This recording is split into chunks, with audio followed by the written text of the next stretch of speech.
Oi, queridos, tudo bem? Ótimo! Então, nós vamos voltar ao assunto sobre coração.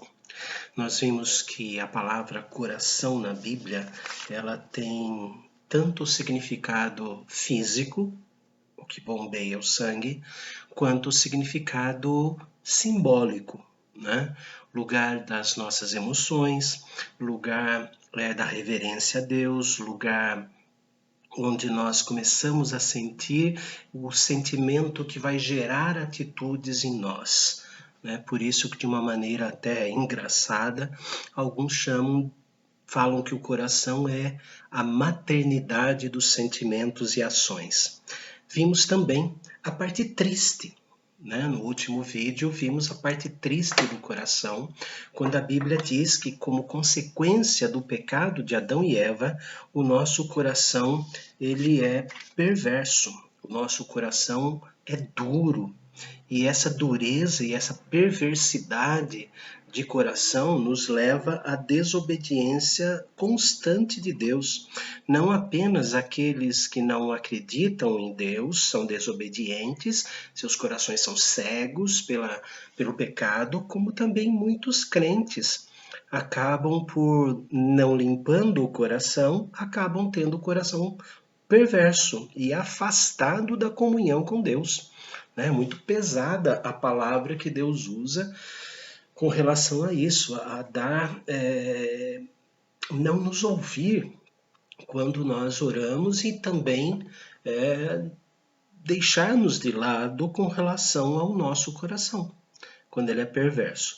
Mas eu disse que agora seria a parte bela, né? A parte bonita, a parte gostosa de se ouvir, que Deus, ele lê os nossos corações, os nossos pensamentos aqui, a partir deste momento da leitura que Deus faz do nosso íntimo coração, também é traduzido na nossa língua portuguesa por pensamentos, lugar dos pensamentos. Por quê? Porque ele é a sede das nossas emoções. Então Deus lê o coração e Deus renova esse coração. Que maravilha! Então o texto de hoje é mais lindo, é mais leve, né? E nós vamos para isso. O coração totalmente perverso do homem, o coração totalmente desajustado, ele é lido por Deus. Provérbios, capítulo 15. Provérbios de Salomão, capítulo 15, versículo de número 11. Provérbios 15, 11. O além e o abismo estão descobertos perante o Senhor, quanto mais os corações dos filhos dos homens. Tudo está descoberto. Deus enxerga sem sombra de dúvidas. Deus enxerga claramente, como se a glória do Senhor, o brilho do Senhor, os olhos do Senhor, como diz lá no texto do Apocalipse, capítulo 1, que os olhos do Senhor Jesus são como fogo, né? Ele ilumina o nosso coração e assim não tem nenhuma sombra, ele conhece, ilumina, ele lê o nosso coração e é por isso que ele converte o nosso coração. O mesmo olhar penetrante do Senhor Jesus, conforme Apocalipse 1, é um olhar que penetra o mais íntimo de nós para nos limpar, para queimar as impurezas do pecado. Jeremias, já foi lido, mas nós vamos ler de novo. Jeremias capítulo 20, versículo de número 12. Jeremias 20, versículo 12, nós lemos quando vimos que Deus associa o coração ao rim, o uso dos rins. Então, Jeremias 20, versículo 12, diz assim: Tu, pois, ó Senhor dos exércitos, que provas o justo e esquadrinha os afetos e o coração, permite seja eu a tua vingança contra eles. Perdão, eu vou ler de novo. Tu, pois, ó Senhor dos exércitos, que provas o justo e esquadrinhas os afetos e o coração, permite, veja eu, a tua vingança contra eles, pois te confiei a minha causa. Ele que sonda, esquadrinha, não apenas olha, mas ele conhece, ele sabe esquadrinhar, ele coloca no prumo, ele coloca reto o nosso coração. Mateus capítulo 12 vai falar do Senhor Jesus, que é Deus, né? O uso que ele faz da leitura do coração dos homens. Mateus capítulo 12, versículo 25. Mateus 12, 25 é no momento em que Jesus cura um endemoniado, um cego e um mudo e ouve as blasfêmias dos fariseus. Então, Mateus 12, versículo 25 diz assim: Jesus, porém, conhecendo-lhes os pensamentos, disse: todo reino dividido contra si mesmo ficará deserto, e toda cidade ou casa dividida contra si mesma não subsistirá. Conhecendo os pensamentos, conforme eu disse, se o coração usado na Bíblia, na forma simbólica, é o lugar onde as emoções nascem, Jesus conhece isso, que ele chama aqui de pensamentos, ele conhece o íntimo. Ainda em Mateus capítulo 22, versículo 18. Mateus 22, 18. Mateus 22, 18. A questão do tributo. Quando ele dá a César o que é de César e a Deus o que é de Deus. Então no 22, 18 diz assim: Jesus, porém, conhecendo-lhes a malícia, respondeu: por que me experimentais, hipócritas? Jesus, conhecendo a malícia que estava no coração dos fariseus que tentavam Jesus, se ele falar que não é para pagar impostos a César, nós entregamos para Pilatos. Se ele falar que temos que pagar o imposto a César, nós entregamos a Herodes. Ele é traidor. Então isso que estava maquinando o coração daqueles homens. E Jesus, conhecendo a malícia, o sentimento de malícia, coloca em xeque. Naquele momento ele chama a atenção. Marcos capítulo 2, versículo 8. Marcos 2, 8. Quando Jesus cura na cidade de Cafarnaum um paralítico e ele é interrogado, né, pelos escribas que lá estavam, né? Marcos capítulo 2, versículo 8. E Jesus, percebendo logo por seu espírito que eles assim arrazoavam, disse-lhes: por que arrazoais sobre estas coisas em vossos corações? Então ele chama a atenção dos escribas e, sondando o coração dos escribas, ele diz: por que vocês estão arrazoando a respeito disso dentro dos seus corações? Jesus é Deus, ele é onisciente. Jesus é onipotente aqui na terra, ele só deixou de ser onipresente, porque se fez homem em nosso lugar. Ele lê. Com a onisciência divina, ele lê. Outro texto sobre a leitura que Deus faz no nosso coração está no livro de Atos, capítulo 15. Atos, capítulo 15, versículo 8. Atos 15, versículo 8. Ora, Deus que conhece os corações, lhes deu testemunho, concedendo o Espírito Santo a eles, como também a nós nos concedera. Quando os apóstolos lá naquela reunião de presbitério, né, quando falavam, os judaizantes, eles falavam que eles tinham que ser circuncidados, passar pelo ritual do Antigo Testamento, aquela coisa toda. Então, o apóstolo, né, que vai defender, ele fala assim: ora, Deus que conhece os corações, lhes deu testemunho concedendo o Espírito Santo. Deus leu o coração.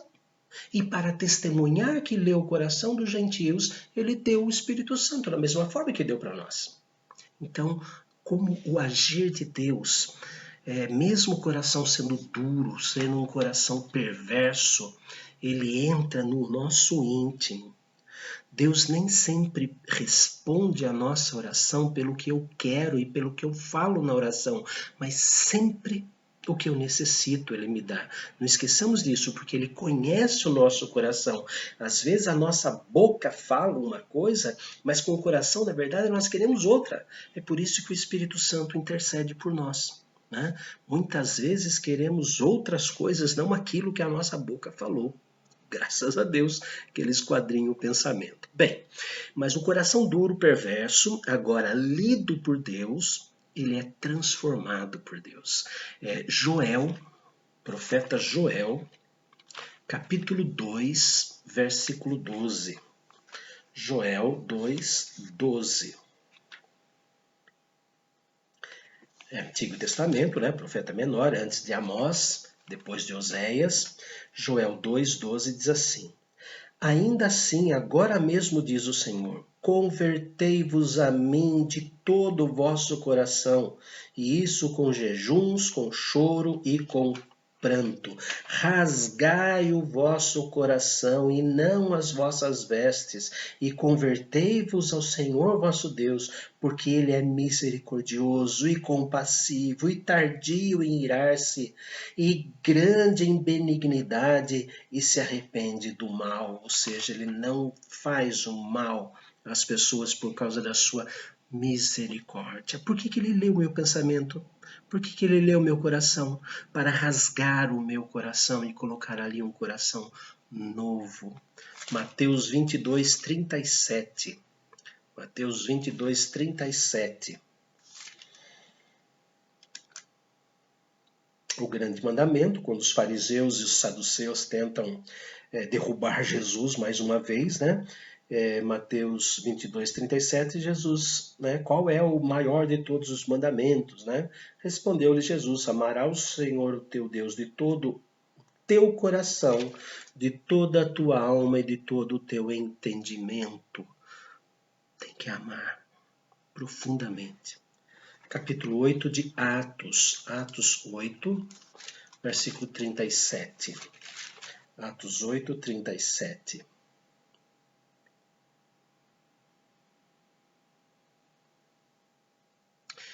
Desculpa, irmãos, é isso mesmo, Atos 8, 37. Felipe respondeu: é lícito se crês de todo o coração.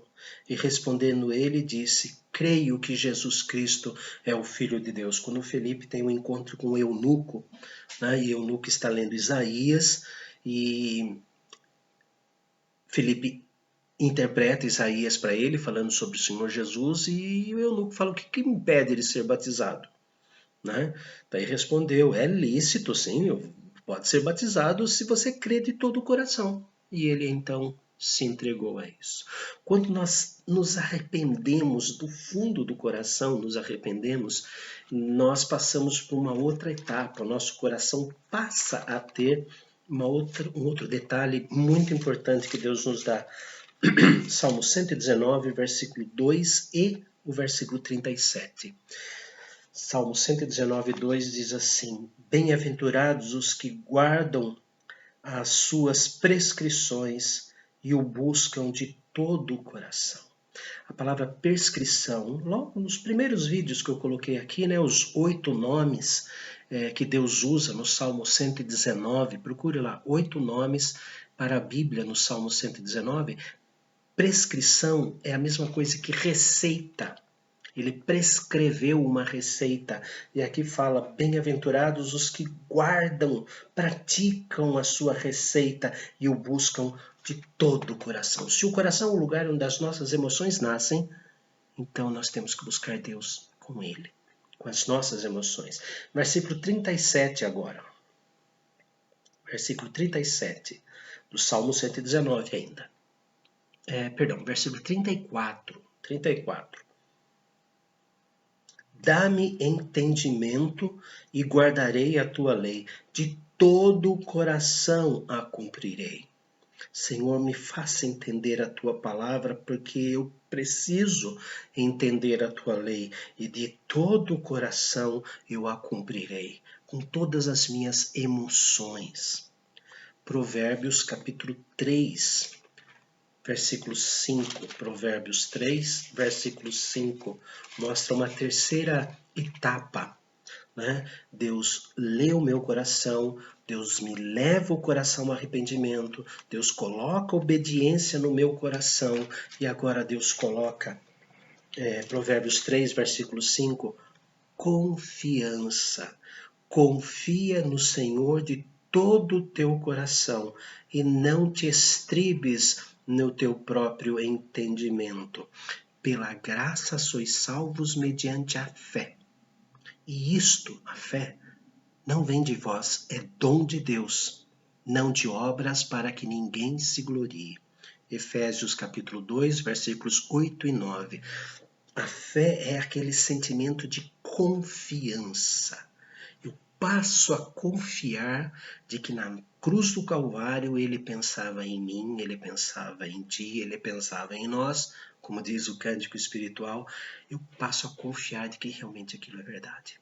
Então a confiança no Senhor, Deus move o meu coração e me faz ter confiança nele, me faz entender quem ele é. 4. Jeremias 29, 13. Jeremias 29, 13. Oração. Ele me faz orar. Ele examina o meu coração, lê o meu coração e renova o meu coração ao ponto dele ouvir as minhas orações. Jeremias 29, versículo 13. Buscar-me-eis e me achareis, quando me buscardes de todo o vosso coração. Buscar-me-eis e achareis, quando me buscardes de todo o vosso coração. Uma coisa que me chama a atenção com relação à oração está em Atos capítulo 9, quando Deus chama Ananias e fala, vai para casa na rua direita, porque Saulo está orando. A evidência da conversão de Saulo para as outras pessoas é que ele estava orando.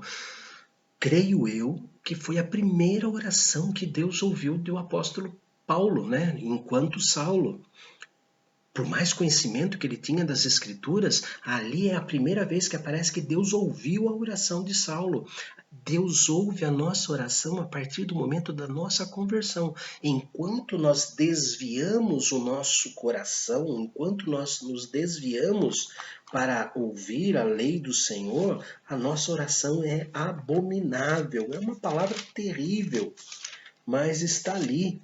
No Provérbios 28, versículo 9, Provérbios 28, 9, o que desvia os ouvidos de ouvir a lei até a sua oração será abominável. Abominável, é terrível isso. E em quinto e último lugar, Deus, ao renovar o nosso coração, depois de ler o nosso coração, ele conhecer o nosso coração, e aí ele nos dá arrependimento, nos leva à obediência, nos leva a ter confiança, nos leva a orar, ele derrama sobre nós aquilo que ele sentiu por nós primeiro, antes de nós. Isso. Ele nos amou primeiro. É por isso que nós o amamos. Deuteronômio capítulo 6. Deuteronômio capítulo 6, versículo 5. Amarás, pois, o Senhor teu Deus de todo o teu coração, de toda a tua alma e de toda a tua força. Amor. O sentimento nasce de amor. Mesmo se Deus nos colocar com coronavírus. Mesmo assim. Meu coração começa a sentir amor por ele. Amarás, pois, o Senhor teu Deus de todo o teu coração, de toda a tua alma e de toda a tua força. Deuteronômio ainda, capítulo 30. Deuteronômio 30, final da vida de Moisés. Versículo 2.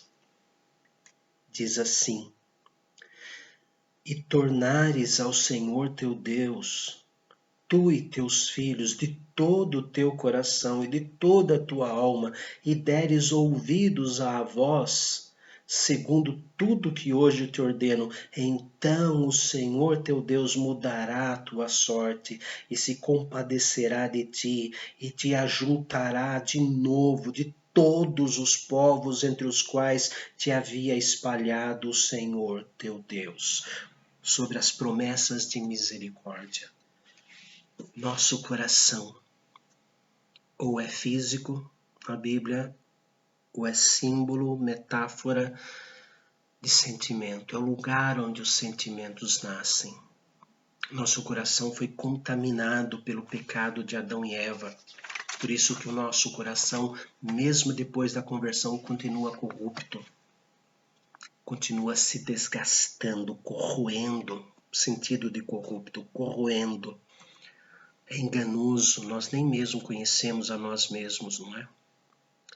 Mas Deus lê o nosso coração. E Deus renova o nosso coração. Graças a Deus, porque nesses momentos de coronavírus nós temos tido contato direto com o nosso coração e com a nossa consciência. Graças à oração dos irmãos, às orações dos irmãos, é que nós podemos pensar sobre isso, falar sobre isso, encontrar nas Escrituras sobre isso. Vamos sair diferentes da coronavírus. Vamos sair com o nosso coração sadio, palpitando para fazer as coisas boas. Vamos sondar o nosso coração para que ele não nos engane, não nos leve por caminhos ruins, por sentimentos ruins. Pai amado, nós agradecemos porque o Senhor é o único e sempre será o único que lê os nossos corações, que sabe o que sentimos. Nem mesmo nós entendemos o que nós sentimos, nem mesmo nós conseguimos controlar os nossos corações. Por isso nós buscamos a Tua presença e pedimos, controla os nossos sentimentos, controla os nossos corações, põe trava na nossa boca para não falarmos rapidamente aquilo que o coração nos impulsiona a falar, que possamos pensar antes de falar, antes de sentir, antes de agir. Senhor, cuida da esperança de cada um dos teus filhos. Cuida, Senhor, da saúde física também de cada um deles. Que possamos sair desta quarentena com os corações totalmente renovados e dominados pela tua palavra. É o que oramos em nome de Jesus. Amém. Deus abençoe ricamente cada um de vocês e todos os seus familiares.